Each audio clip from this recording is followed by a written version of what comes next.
بعض جانور ایسے پورے پورے گروپ کی شکل میں رہتے ہیں, آپ ان کو گروپ سے الگ کرو گے مر جائیں گے. وہ مکوڑے گروپ کی شکل میں,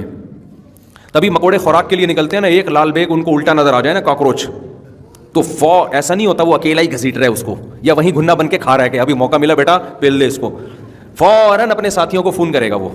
آپ تجربہ کر کے دیکھو, کسی لال بیگ کو الٹو, تو جیسے ہی مکوڑا جاتا ہے وہ ایسا نہیں کرتا کہ چپکے سے کھا لے, دوستوں کو پتہ نہ چلے, بس یار اب تو موج مستی ہے. نہ سب سے پہلے فون کرے گا, ابے وسیم تو بھی آ جا, غفار تو بھی آ جا, ستار تو بھی آ جا, ابے میل بھی فیمیل بھی سارے. ایک مکوڑا آتا ہے, اس کے بعد جو مکوڑوں کی اور چیونٹیوں کی لائن لگتی ہے نا, وہ لال بیگ تو لفٹ ہی نہیں کرا رہا ہوتا, اس کو ایک کو تو یوں کر کے مارتا ہے, وہ ہٹا, وہ بیچارہ دور جا کے گرتا ہے, لفٹ ہی نہیں کراتا لال بیگ کہ یہ میرا کیا بگاڑے گا. لیکن جو مکوڑوں کی لائن لگتی ہے